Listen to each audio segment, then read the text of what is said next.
Get ready to slap, bump, and roll. You're listening to Lock and Roll Radio.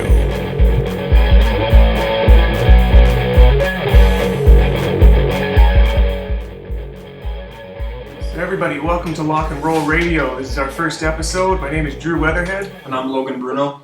We're going to talk about BJJ. We're going to talk about BJJ, two BJJ people.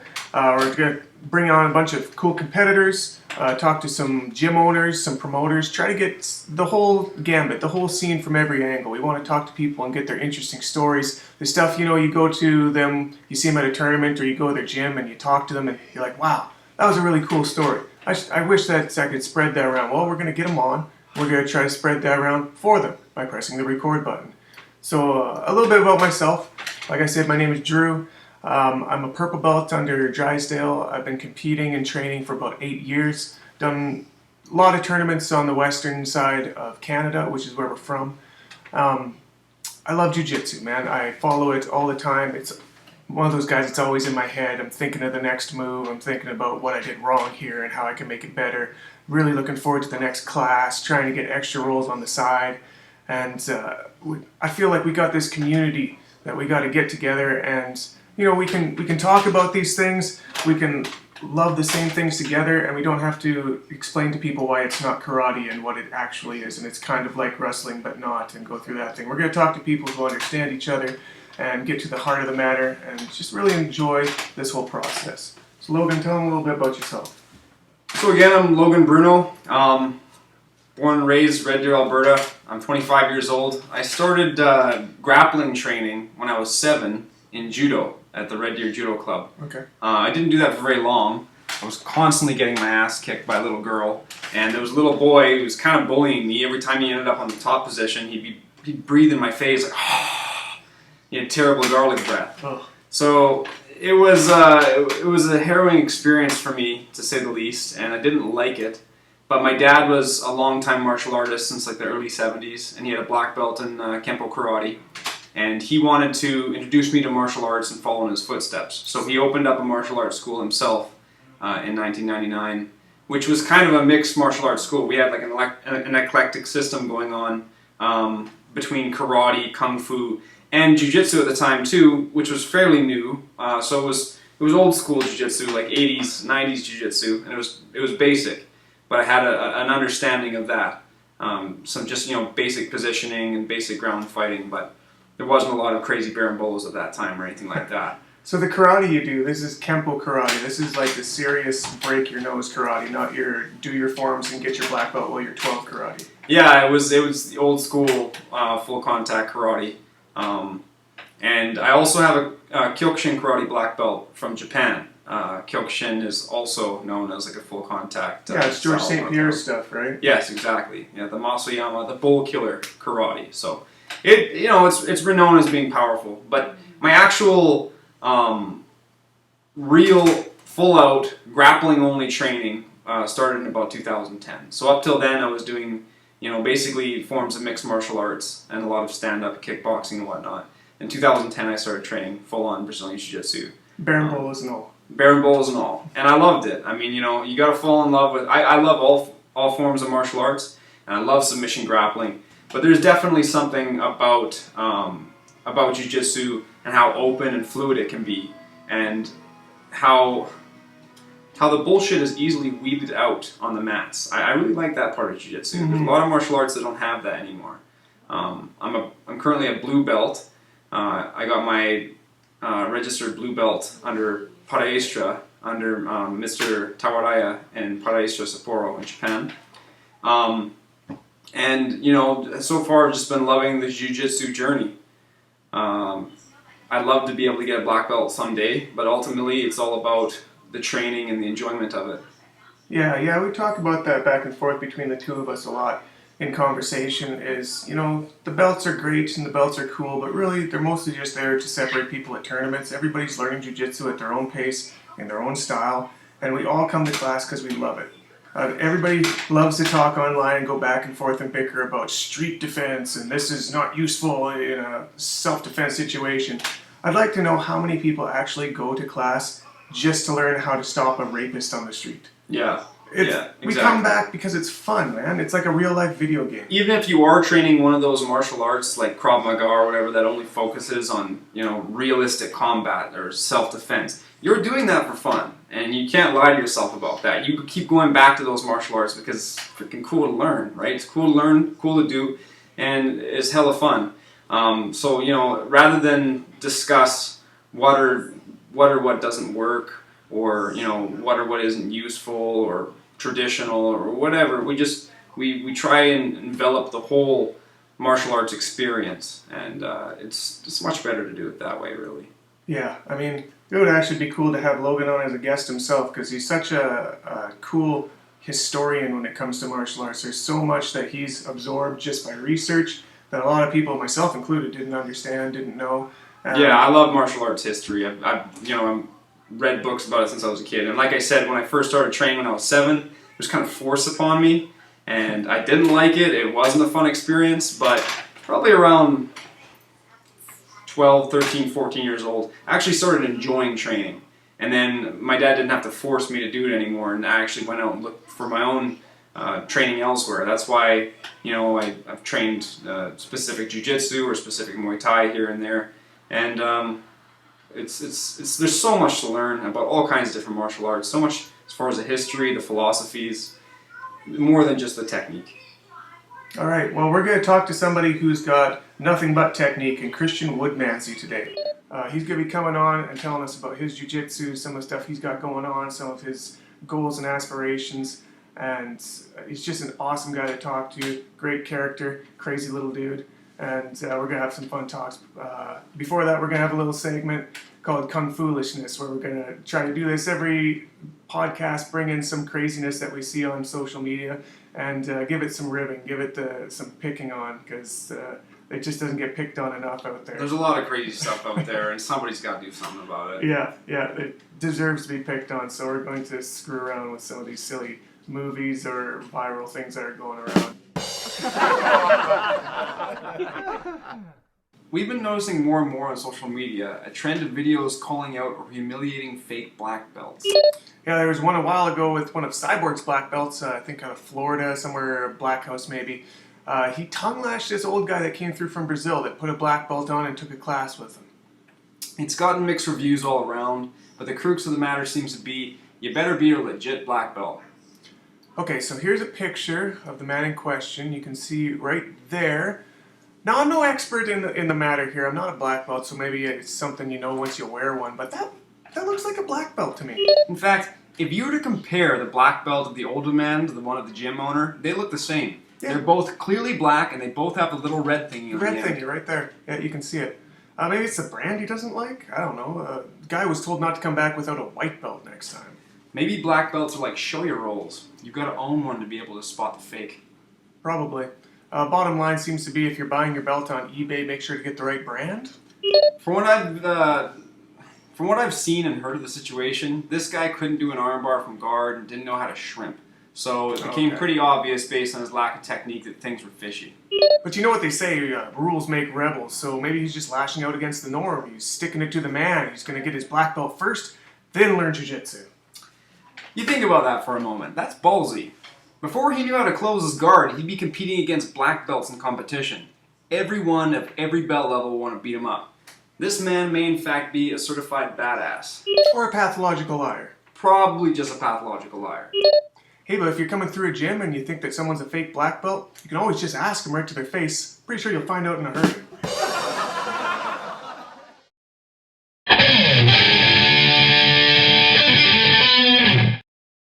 Okay, everybody, we're here with Kristian Woodmansee, NoGi world champion brown belt. He's a 4-stripe brown belt right now. He's training out of Atos in San Diego under Andre Galvao. Keenan Cornelius, JT Torres, a couple other notables you may or may not have heard of. He's going to be the next killer hitting the black belt scene in the next little while, I'm sure. And he's just got some awesome background, some awesome experience, and he's going to tell us a little bit about that. So how are you doing today, Kristian? Good. Can't complain. It's the end of the weekend, and tomorrow is the new day for the another day of ADCC camp. So it's it's winding down very fast, but obviously it was a good weekend. But tomorrow's gonna be intense as Yeah. always. Yeah. So how's that been going? How far into it are you right now? I mean, in actuality, we've never like stopped camping. So I mean, the camp from Pan Am's ran into the Camp of Worlds, ran into the Camp of this, and before that, it was Metamorphs for a lot of the guys. So I mean, a lot of us have been training full time, like camping for the past like year, almost more. So, I mean, the camp is going well. Andre and Keenan, JT and Perez are all like kind of like really like feeling it. It's about like 3 weeks in at this point in time they've been training for. So. I mean, they're all doing really, really well, and they're kind of like starting to pace themselves and getting ready to peak, obviously, for the tournament. So right now, it's just kind of like a lot of wrestling, a lot of technique for wrestling, and then we're doing rounds. And I'm not sure what secrets I'll let to share with our training, but I mean, other than that, it's going really well. The guys look really, really sharp, and we're still early, so I'm looking forward to seeing them compete. Right on. So when is the actual date for ADCC? I believe ADCC's is August 20th, 29th, and 30th, or it's 2 days or 3 days, whatever it may be, but I know it's the last few days of August. Okay, and that's in Brazil, right? Sao Paulo, is that right? Yeah, they're having it in Sao Paulo. It's supposed to be in Manaus, or however you pronounce it. Oh. Forgive me for my pronunciation, but they moved it to Sao Paulo, and they changed the date as well. So I think it was going to be in September or something like that, or beginning of August, and now it's confirmed that these are the dates and the location. But you don't feel that's been affecting your camp? Everything's still going good? Yeah, no, it hasn't affected the camp. I mean, they've had plenty of notice. The only thing that's really affecting the camp right now is ADCCs is kind of like they're sending a lot of invites out. They've said they have confirmations. They haven't had confirmations. I've seen people confirm that they were going, but ADCC hasn't gotten it yet. So there are a few people at Atos that have been given word that it's a possibility they may be invited as well, either as a competitor or as an alternate. So it's not stressful, but at the same time, it's hard to prepare for something if you're not sure if you're going to do it. So there's a few guys that are just staying ready just in case they need to be ready. Yeah, well, imagine in a gym like that, most people are ready, right? Yeah, that's the thing. Like a lot of us have not stopped training, but for the guys that are ready to go, like they're kind of like their bodies are beaten up mentally and physically. They've been going at it really, really hard for the past couple of months, and whether they've been dieting or they haven't been dieting or they're doing seminars too, I'm sure it's stressful for them. And once they get the final word, if they're going to go or not, I'm sure they'll be a lot more focused. No doubt. Yeah. So let's take it back a bit. This is more present stuff. Let's get some background on you for the people who don't understand where you came from, who you are, what you're about. So tell us a little bit about a brief rundown, your history, your major highlights, roadblocks, stuff that's led you to where you're at today. Well, man, I think it's been 7 or 8 years. I started in Philly. Got promoted kind of quick, got my blue belt, but then I didn't really know what IBJJF was. I wanted to take things seriously. I left. I went to train with Cyborg in Miami for 10 months. After that, I decided I was still missing something. I didn't really know what it was because I was kind of like immature, ignorant at that belt level. So I went to Drysdale's in Las Vegas, and I was there for about 3 years. It's where I did like a majority of my growing. I started to understand jiu-jitsu a little bit better. And I was there for about 3 years, and then I left.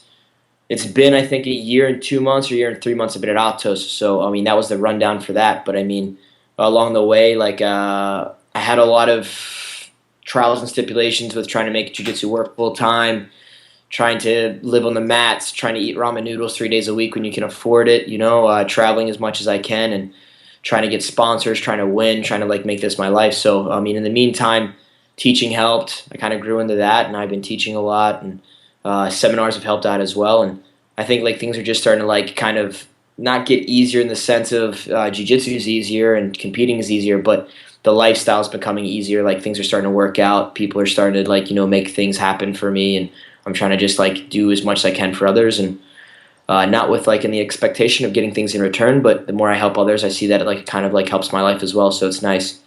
Roadblocks for sure have been switching teams so late in my brown belt. Some people have said that it was a bad decision to do. Some people said it was a good decision. Personally, I think for me it was the best decision I made. But it's come with its pros and cons. Nobody wants to do a lot of seminars with somebody my size that's only a brown belt. They want to wait till I'm a black belt. So that's the politics side of that. But for the most part, it's just been a journey. I've been happy. I've won some things, but nothing of that nature really compares to what I'm looking to do at black belt, and I'm looking forward to that day whenever it happens. So it's up to Andre. I'll just wait for the call, and that's all I can do is wait. So Sure. Well, nothing's gonna change but the color around your waist, right? Exactly, for sure. It's just the belt, but into the eyes of other people, like it's sometimes it changes things business wise. It changes things. If I try to fight Kyle for Metamoris, he doesn't want to do it because I'm only a brown belt, or whatever other drama there may be. So it's just kind of like I think it's the last step before the journey begins. Obviously, because your journey begins with black belt, they say, but it'll be fun, and I'm looking forward to it. Awesome.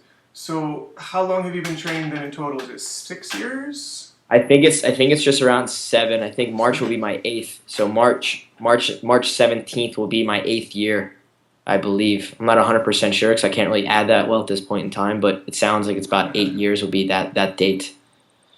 That's pretty awesome. That's quite the successes and progress you've had in 8 years. A lot of people. Yeah, I just trained.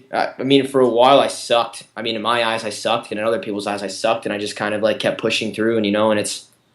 I don't think success like in on the competition frame like kind of like determines your belt level, because I feel like when I was really bad at jiu-jitsu, I was getting my belts fast, and when I got good at jiu-jitsu in people's eyes, I got my belts slow. So, I wish I did more sooner. I wish I trained sooner. I wish I started at a younger age. And I wish I trained more, but I can only do that now, so I can't really change anything. Kristian, you mentioned your recent team change. Let's elaborate a little bit more on the change on your BJJ journey with the move from the Drysdale in Vegas to Atos in San Diego. Yeah, I haven't really said too much publicly about the situation. I just came out, basically said that I did it. It wasn't really a big deal. Rob's a great guy. He did a lot for me. I did a lot for him, and I appreciate who he is as a person and as a coach. He's an amazing coach, and he's got his own career. And it came to a point in time where I had 4 stripes on my belt. I won a lot of things, and I was kind of like I wasn't looking for my black belt, and I didn't think like I was asking for it, but it may be perceived as like I was looking for it, and I was just looking to prepare as best as I could at brown belt to get ready for black belt. And I felt like in order to do so, like I needed to change my training. And at the end of the day, we had a conversation and we couldn't see eye to eye. And at the end of that conversation, I told myself that in order to be the best in the world, I felt that I had to train with the best in the world. And in my eyes, that was Atos. And as soon as I made that decision, I made the move pretty quickly. And everybody's been really supportive. A lot of the teammates from Zenith were super supportive. And I was just in Vegas this past weekend, and I saw everybody, and they're still super nice to me and super cool. So it's nice to still have that. And Atos kind of, nobody was really hesitant, but I had to put in my time to show my loyalty and to show that I belonged here, especially because I came right before you said black belt promotion. So it was a difficult transition in ways of getting beat up on the mat and getting put down many times, by people, not in a mean way, but to make sure that I was there for the right reasons. And once I did that, it was well worth it. And me and Andre, have an amazing relationship. I'm super close with Liera, Nassar, and all these other guys. And me and Nassar are best friends, and these guys push us really, really well. And it's I wish I made it sooner, but I can't change it. But it's been a journey, and it's been awesome for sure. Cool. So every gym that you go to seems to have a bit of its own feel, the way they train, the intensity, or just the personalities. How would you describe, say, starting in Philly? What was it like? What was it like in Florida? What was it like in Vegas? And then finally where you are now?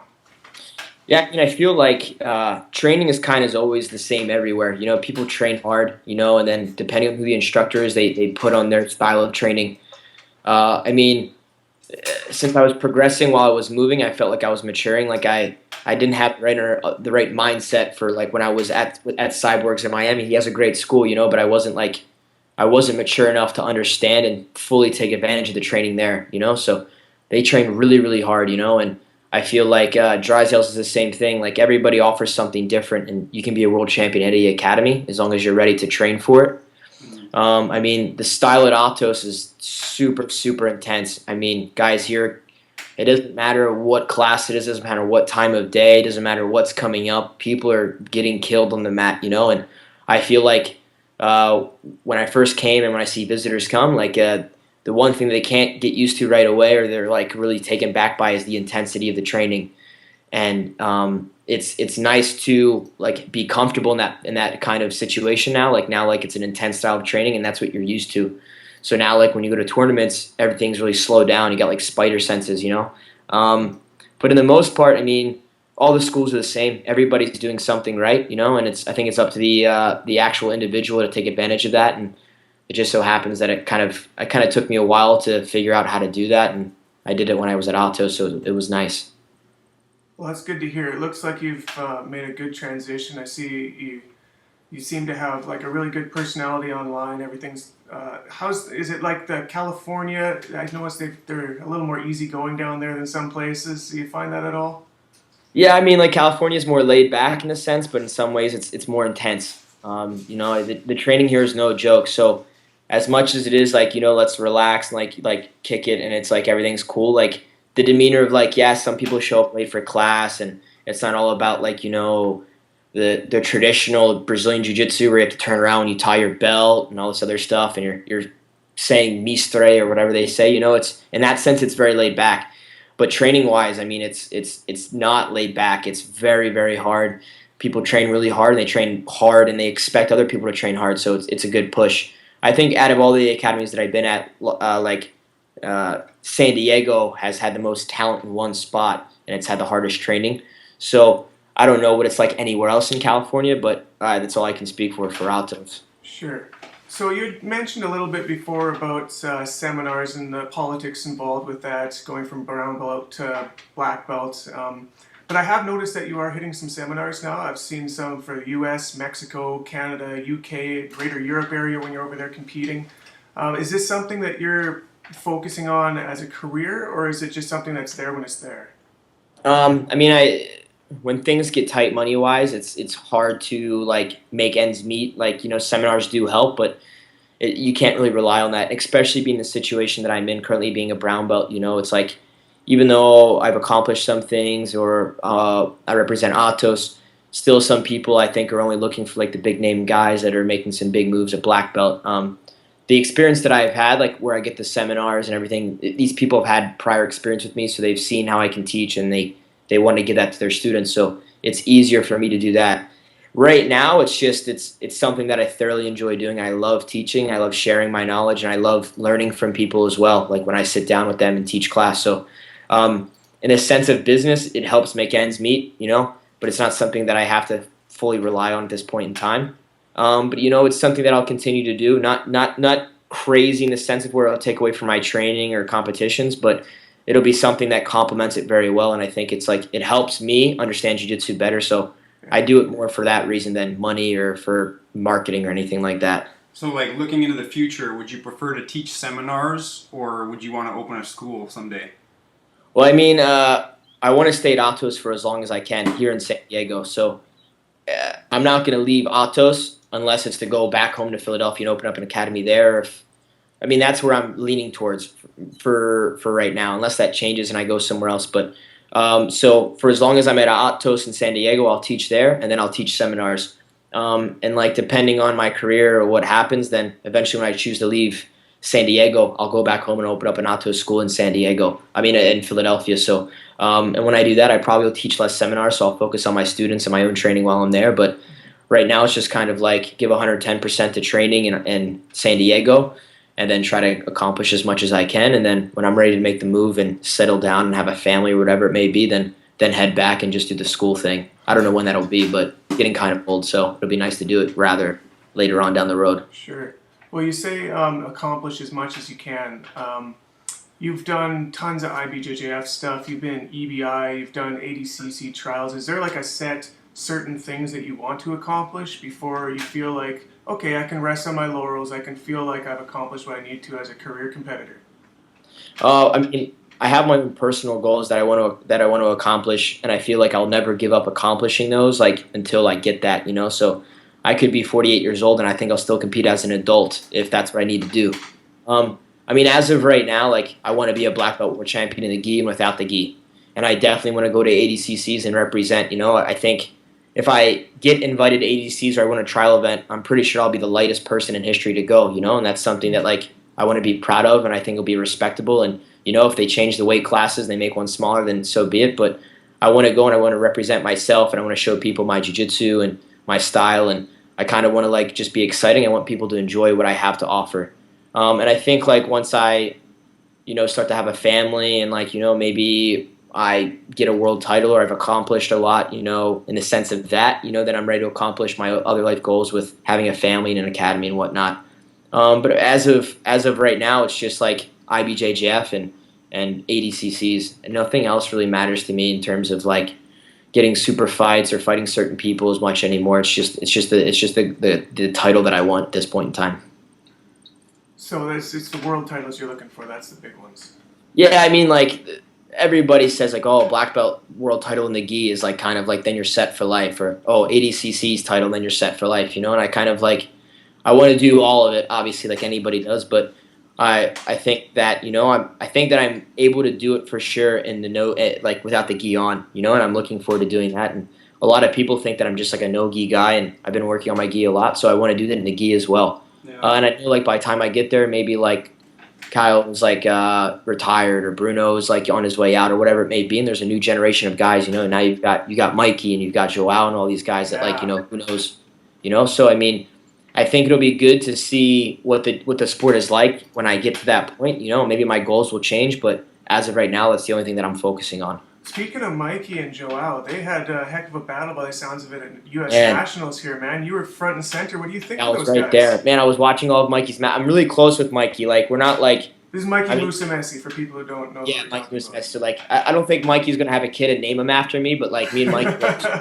and we're, like, good friends. And, like, every time I see him, like, we're boys. We spend time together. And, like, I watched all his matches, and I was hanging out with him, and man, like he is on fire, and I think he's like definitely the future of like jiu-jitsu, and like his jiu-jitsu is hands down amazing to me. Like I fought that kid when he was a blue belt, like I think he was 14 or 15 when I lived in Miami, and I was a purple belt, and like to see the amount of progress that he has made given the situation that he is, like he's got his sister and like he's got AJ Souza and like the Machecha brothers and all that stuff, but like that kid just like focuses and just he's a killer, and and to watch him beat Joao the way that he did, like it wasn't a boring match. It wasn't like they were just fighting for position and nobody wanted to come up. Like Mikey was trying to rip his foot off, and he was going for knee bars, and he was going for his back, and Joao was moving around as well. So like it was a really entertaining match, and for it to be his black belt breakout like debut, like I don't think you could have done it in any other better fashion. Like, and I'm super happy and proud of that kid, and I can't wait to see what he does for the rest of the season. And I think Joao now is kind of like, oh man, like this is something I'm gonna have to worry about, and like Guy stops competing and Hop is slowing down, but now you have Mikey coming in and he's 19 years old and he's gonna kill everybody. And I've seen that kid do absolute, and like who knows what he's able to do. So I think like we have like a new sheriff in town per se, and it's gonna be nice to see what he does. So what weight does he fight at?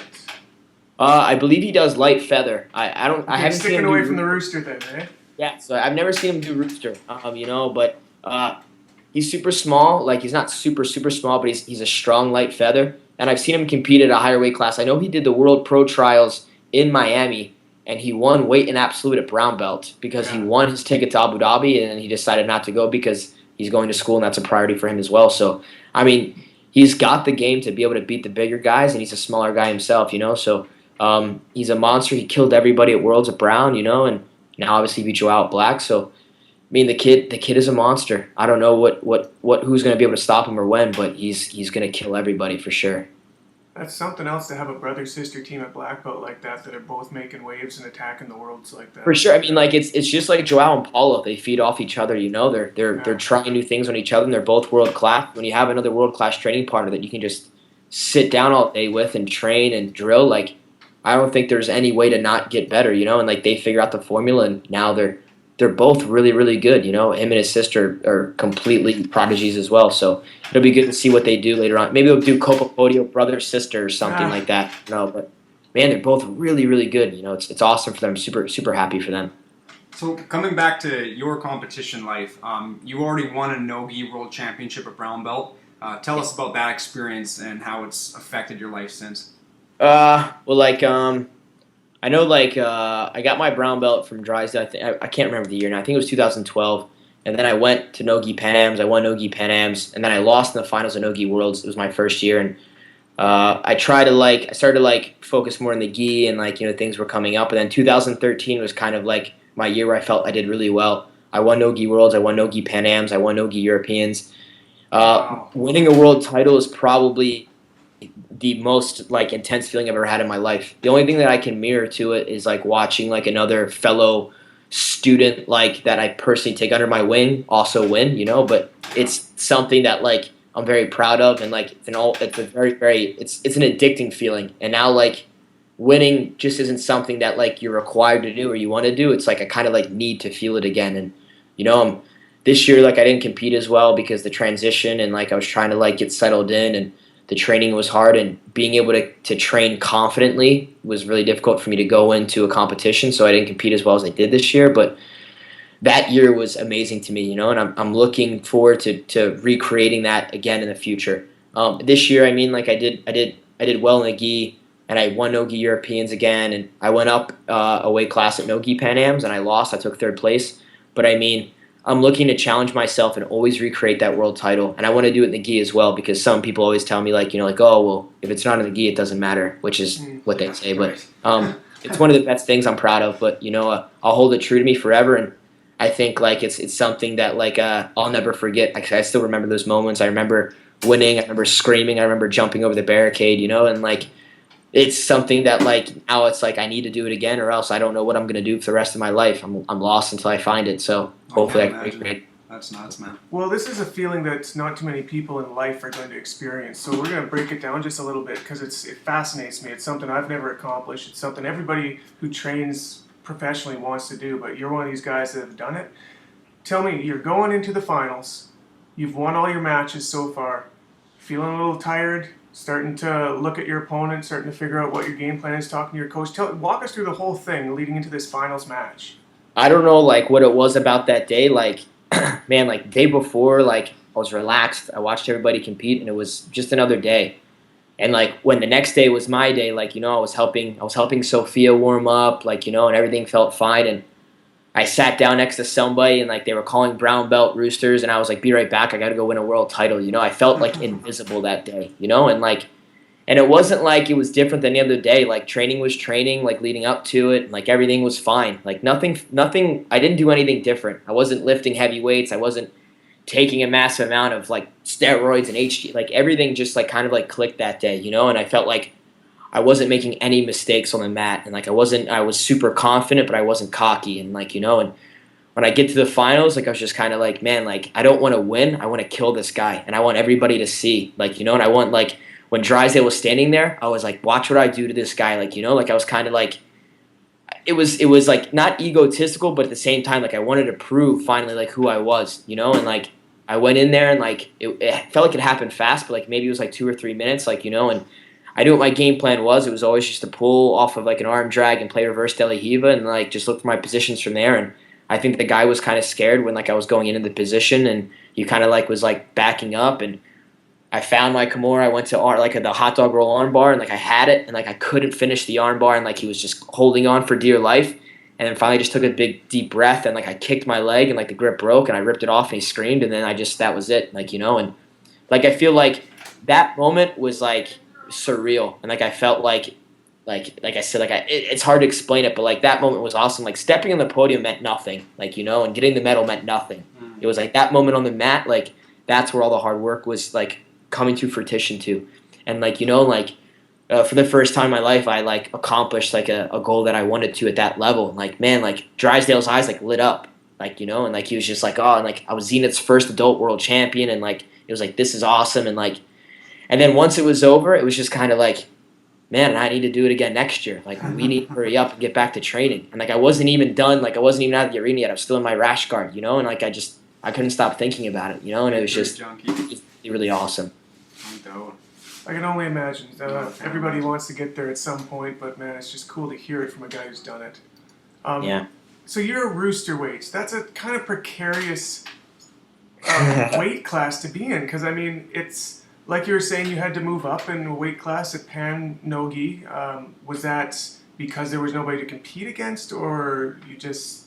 Yeah, I mean, there was no one signed up. I mean, usually like you have people signed up, but I mean, I felt like the higher you get in your belts, the more people like.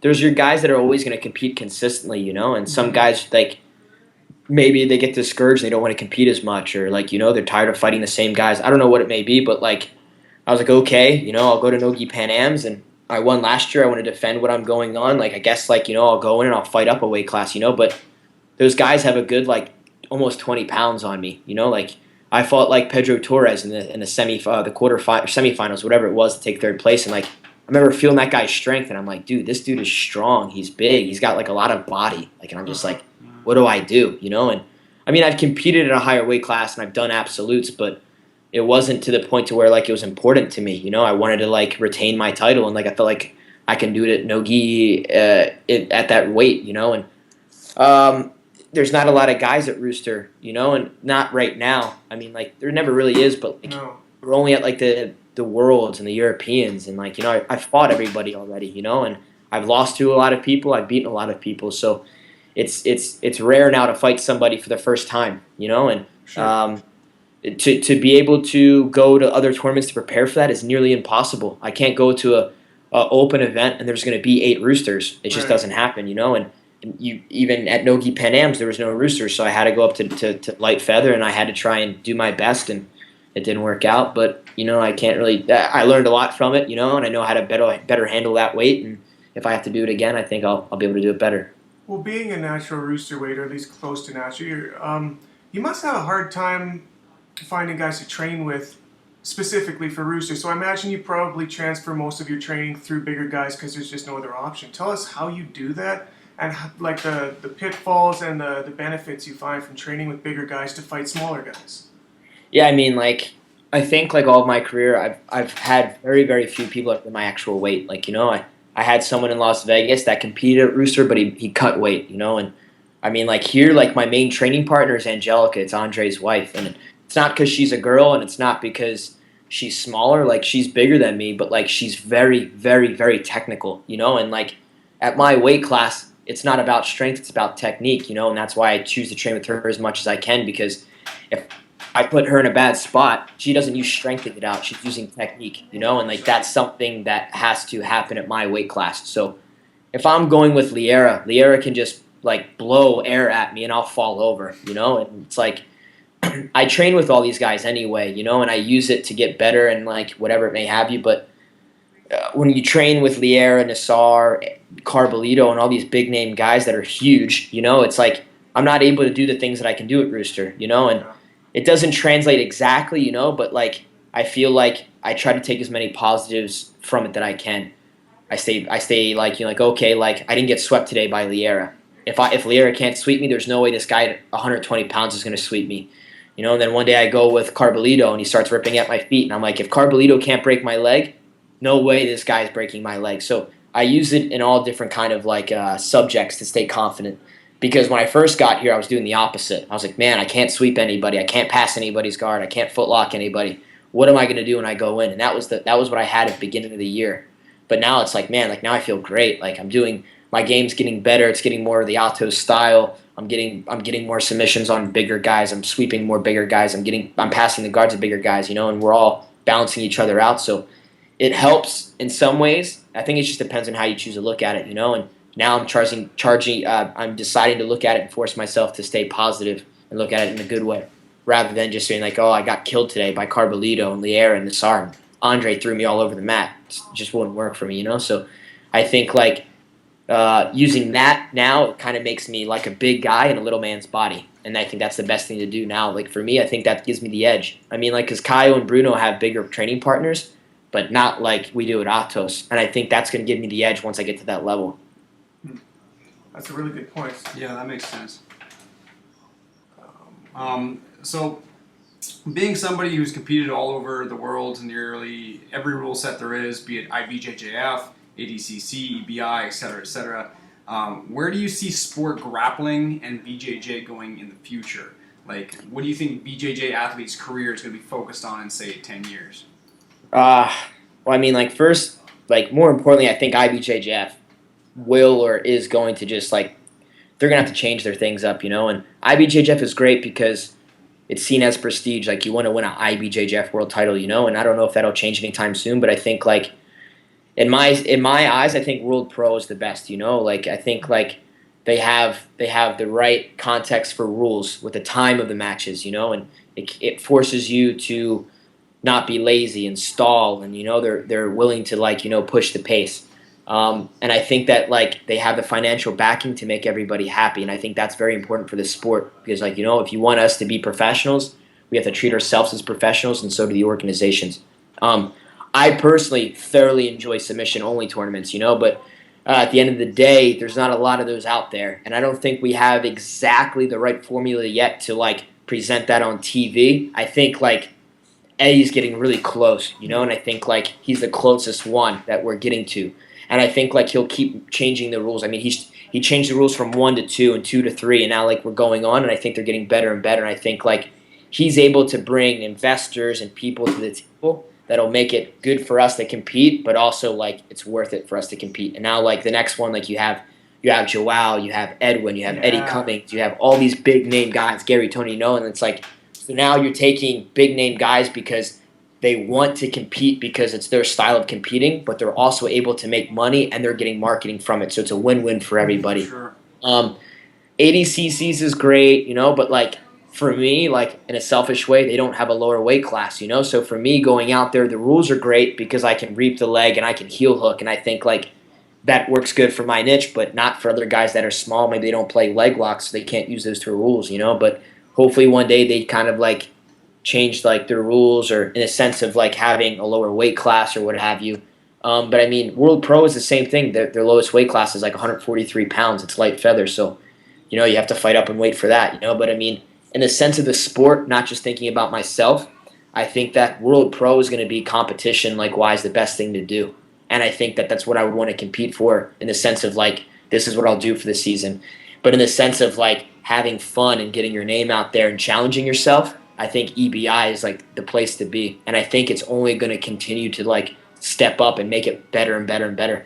Metamoris is cool and all, but it's all about who and I want my friend to fight my other friend, and and it's then it's boring because, no offense, you have Comprito and Salo fighting each other in the gi, and that's cool in its own way because it's 2 legends, but they're afraid to go for the win because they have their name on the line, I don't care who you are and what you've accomplished, but if you're not willing to go out there and put your name on the line, if that's how you're looking at it, you shouldn't be competing, and Yeah, you see that more with EBI. They really give her, man. That EBI 3, I just watched the replay on that, and oh man, it's intense. So fun to watch. Can you imagine, as a viewer, an interested viewer, and a competitor, I really love this tournament setup. Can you imagine the guys, the top guys in IBJJF going into this, the Buchechas and the Cyborgs? Oh my goodness, Exactly. Can you imagine? Exactly, and I think it's not at that stage yet, but it will be. Whether it's EBI or whether it's somebody else using the EBI formula, it's there has to be a winner and a loser, And I think that when you don't have that, you take away from the sport, And it's you can fix it with Metamoris. Say, hey guys, okay, we're gonna have you, and it's a submission only thing, and if neither of you submit and it's a draw, I'm not gonna pay you. Yeah. Then don't pay the guys, But you can't pay these guys to just skim by. And Polaris is cool too, but you can draw on that, and there's rumors that certain people are having conversations behind the scenes with let's just draw, we'll have a good match, but you don't want to lose and I don't want to lose, and I'll split the money with you. Man, that's horrible for the sport. Yeah, it's cool in a sense of yeah, we're having events, but man, there's a reason why football and basketball and baseball, they don't have ties. And and there's not oh, okay, it's okay with not losing. No, there's a winner and there's a loser, and I think that EBI is quote unquote cutting out all the bull crap, or whatever it may have you, and Eddie's I've been back there as a competitor and as a coach, and Eddie's man, you guys want to be here and you guys want to come back and you guys want to get paid, go out there and submit people and make it entertaining, because if you're boring, I'm not going to have you back.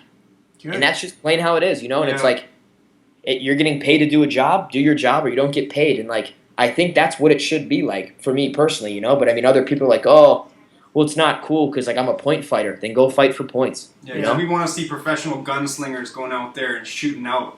That's what we want to see. That's what it is, man, I got a lot of heat. People are oh, why would you go to EBI and compete up a weight class and then you're gonna lose? Man, I went out there and I did my best, and I did my best to focus on entertaining the people, because for us to be professionals. It should be entertaining. And I took risks and I did my best and it didn't work out, you know, and like some people respect that and some people are like, oh, you made yourself look less valuable as an individual. And I'm like, you know, I appreciate your opinion, but that's not paying my bills either. So, you know, it's like you know what? You got some of your best highlights from that match. That was an incredible match. exactly, like, you know, like Red is like super cool, like the guy that I fought, like, you know, and like I've had people like they contact us like we want to have you out do another exhibition. I'm like, man, I would love to, like, you know, whatever you want to do, you know, but like it's not about like, yeah, it's about winning and losing, whatever it may be, but like it's not about like going out there and being like, oh, I edged out a decision or like, you know, like I stalled in 50-50 for 10 minutes, you know, and that's why the sport gets such a bad rep, you know. I'm not going in 50-50 and waiting for 20 minutes. You know, I'm not going to go out there and like I'm going to take risk, you know. If I think that I can take your back from a bad position, I'll give you the bad position just to take your back, you know. But other people are just like, oh, I don't want to lose, you know. If you're not willing to lose, you don't deserve to win, you know. And I think EBI is where it's at for that point of like specific topic. High risk, high reward stuff. Exactly. You know, and I didn't win any money, and I didn't, you know. There's nothing in it for me other than like, you know, if you win, you get paid, you know. But like, I'll give you the stage to present your skills to people, and like, you know, and that's he gave me that opportunity, and I made sure I took advantage of that, you know. And hopefully, when they have another one, they'll invite me back again, and I know they will, because I did my job, you know. Yeah, you know, man, like people they tune in, they pay for the pay-per-view to watch submissions. I mean, everybody loves to have the perfect match and just blow through everyone, but it's better when it's back and forth, in my opinion, and it's always best when it gets to a finish. And I think that Eddie's format, it's almost impossible not to have a submission. I don't think there's a single go to the time clock to figure out who won in all of in the third EBI. Like, I don't think it happened because you got these guys that are being put in horrible positions if it goes to overtime against guys who are awesome at finishing from horrible positions, and it's just so exciting. Yeah, exactly. That's what I'm saying. Like, you know, it's like, man, like there's no way of going like, oh, okay, well I didn't submit and like, you know, like we lost their decision. No, like we're gonna put you in the spiderweb position. Like you're gonna get your arm ripped off, but like you almost have the ability to get your arm ripped off and still not lose, because if you rip the other guy's arm off, now it's like, okay, sudden death, let's go again. You know, it's like it's always in the hands of the competitor. It's not up to the judge.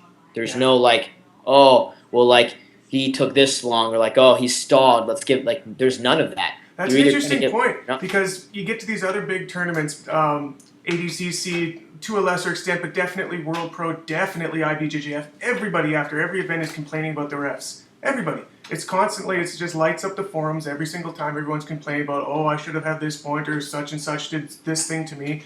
You never heard that once about EBI. Nobody's complaining about it. Opportunity for them to do that. Exactly. You know, and like Eddie's there on stage, but it's only for a front row ticket. He just wants to see what's going on, and in a sense, like he's just like he's not directing them what to do, but he's like, okay, guys, like here we go. What position do you want at the end? Like he's just watching. There's nothing else going on. You see know? his And face like, when Gary Tonin hit that scissor takedown. you know, he's like, man, I'm glad I'm on the stage watching because you idiots are sitting only like 10 feet away. I'm right here. You know, like it's awesome. You know, and that's what it should be about. You know, I think like for jiu-jitsu to make the next step, and for us to be professionals, and for us to get paid, and for us to be able to make a living, and for us to get respect from people that are outside of jiu-jitsu, it's got to be entertaining, it's got to be visually stimulating, and we got to be able to be willing to go out there and win or lose, because otherwise, like, man, IBJJF isn't paying anybody, and if they do, it's $250 once a year at the Pro League or whatever it may be, and they combine 4 weight divisions. Awesome. That's not going to pay for anything,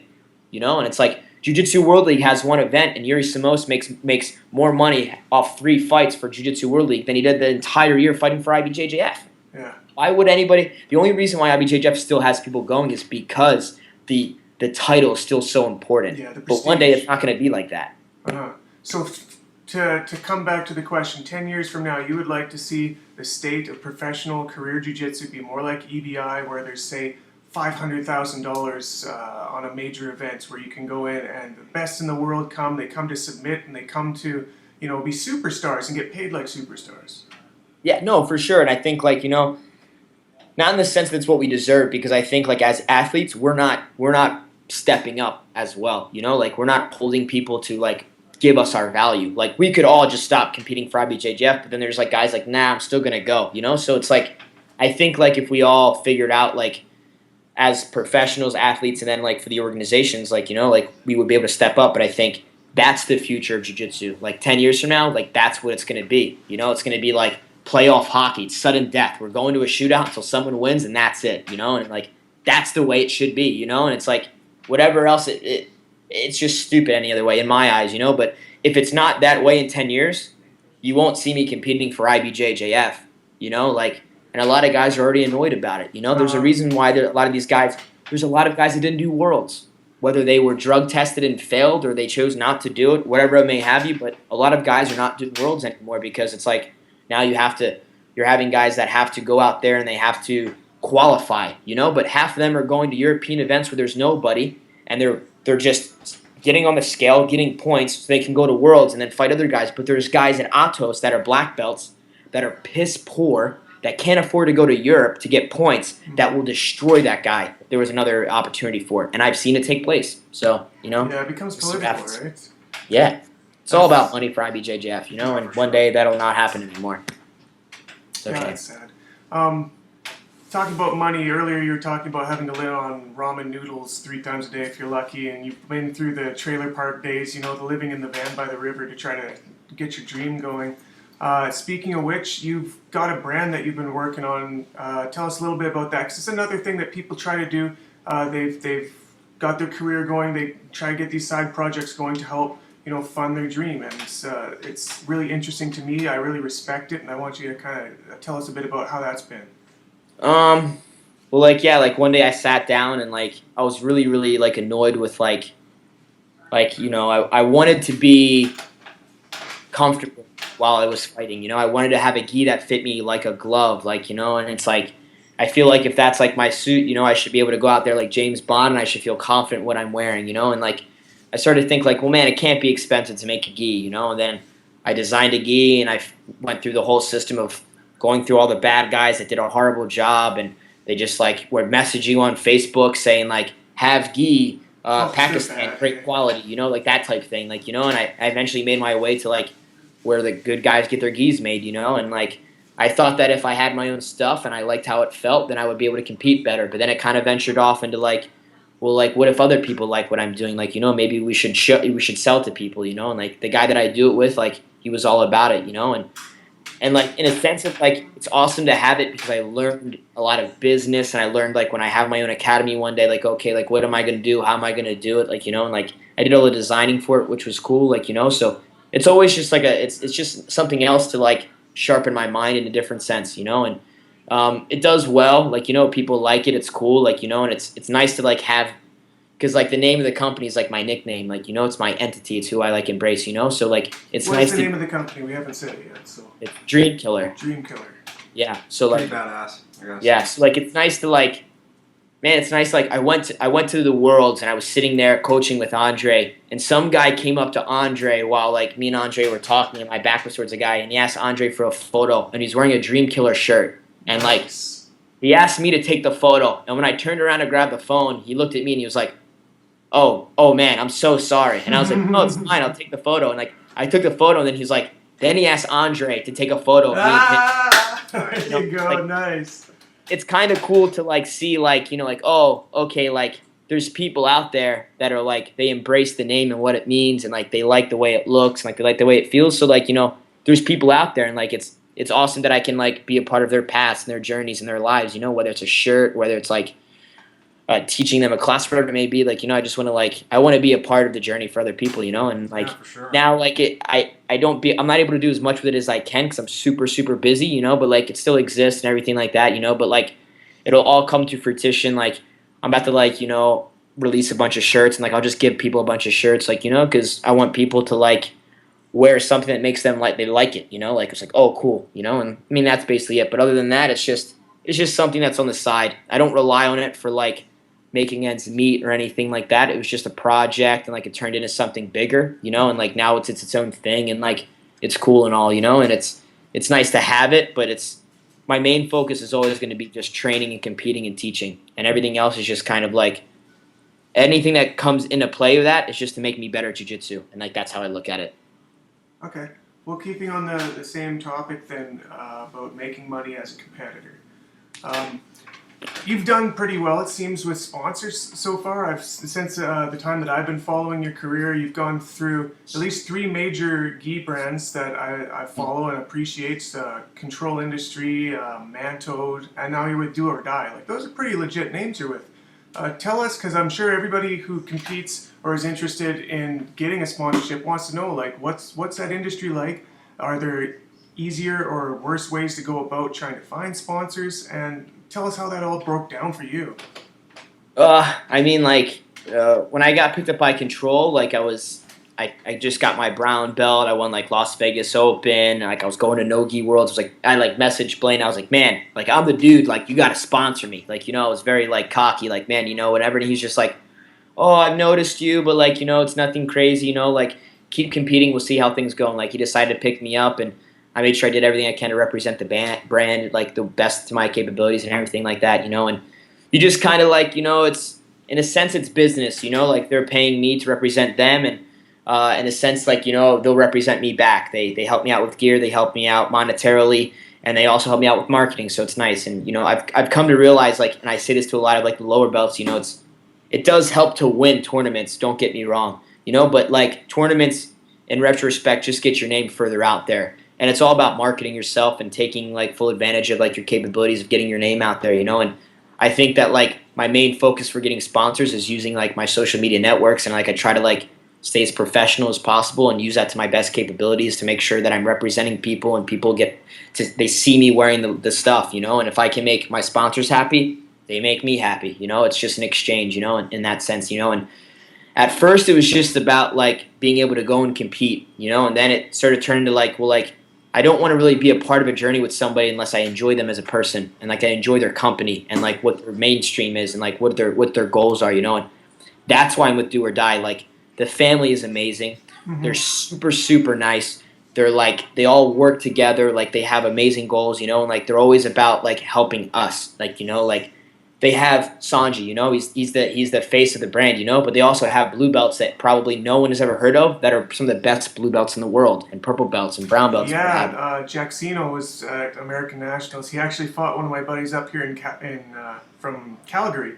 And nice. I text Bashir. I'm like, oh, so how is it going against Jackson? He's like, yeah, he's as good as they say he was. I lost about 16-0 and a wrist lock for mounts. So yeah, I mean, like, you know, like, legit killers on that team. Legit, like, you know, like, it's awesome. Like, man, like, Nassar's been with them since the beginning. And when I came here and, like, I started to, like, transition, I figured things out. Like, and I was like, man, like, you know, I want to be with a brand that's, like, as much into me as I'm into them, you know. And he's like, you know, you got to go with Do or Die, like, you know, like, and they've messaged me beforehand. I just kind of, like, oh, like, you know, I want to be with Shoyoroll, and I want to be, like, it was like, you know, but, like, you know, Bear does a great job with his guys and all stuff like that, you know, but, like, it's just, like, everybody's kind of into that, and I wanted to be a part of something that was more of a family, you know. And, like, man, I can sit down with Sanji, and he's like, hey, how are you doing? How are things? You know, like, and he treats me like a human being, but as a teammate, you know, because we both represent the brand, you know. And it's like, I have other guys in the team that are really, really nice guys, and Do or Die is always there, like, man, whatever you need new gis? Do you need new shirts? Where are you going? Do you need help? Like, you know, do you want us to reach out and get you any seminars? Like, they're there constantly 24 hours a day at my disposal, and I'm also there for them, you know, and I work hard for them, and they do the same thing back. So,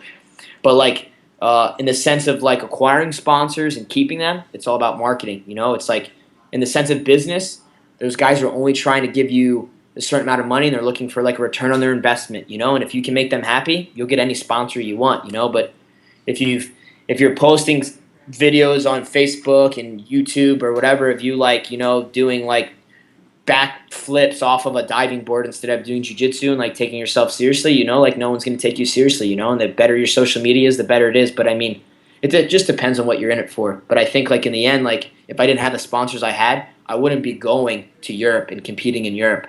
I wouldn't be able to go and, you know, be able to go on these trips and be able to compete at these events and have these opportunities. And if it wasn't for them, I probably wouldn't be able to make ends meet. I wouldn't be able to survive. I'd be living at home with my mother probably on her couch, you know. So, you know, it's like, it's something great, you know. You have to take advantage of to it, but you have to make sure you do your best for them. And luckily it's worked out, you know. And them, like, people always know about Do or Die because they're a big jiu-jitsu brand, but, like, my other sponsors are, like, huge as well. Like, 3 Fuel, like, helps me out a lot, you know. And, like, I'm their only jiu-jitsu representative in a sponsor type situation. They're big into, like, CrossFit, and like they just picked up Jessica Pena for the MMA wow. fighter. So like they're like, man, like do your thing, like, and we're here to support you, and like they help me out a lot, you know, and like they don't have to, you know, but they're pleased with how I represent them, and like I can see that, and I make sure that I do that the best that I can, and it all works out in the end. So you're in Atos where they've got everybody's a killer, everybody's training crazy all the time. They've got some of the best black belts in the world training with. Who are some of the guys we don't know at Atos who should be getting sponsors that you would want to tell all the people out there that these are the guys you got to watch out for? Well, I mean, like the thing is like in Atos, almost everybody has a sponsorship. Like, you know, like these guys work hard, but like we have a lot of guys that are constantly coming into Atos. They're watching. They're watching everybody train. They're coming in just to watch. People are coming in to film. There's interviews, but like Jiu-Jitsu Mag comes in, but then it's like Andre's like, man, look at this kid here. You know, like it's a family. So like there's people in the gym that are sponsored, but people don't know about. You know, like I mean, people know about him, but they don't get the respect they deserve. Like Nassar Loinab is one of the best brown belts in the world. You know, and like he's sponsored by Do or Die as well. And like the kid is a killer. When he gets his black belt, people are gonna be in trouble. You know, but like.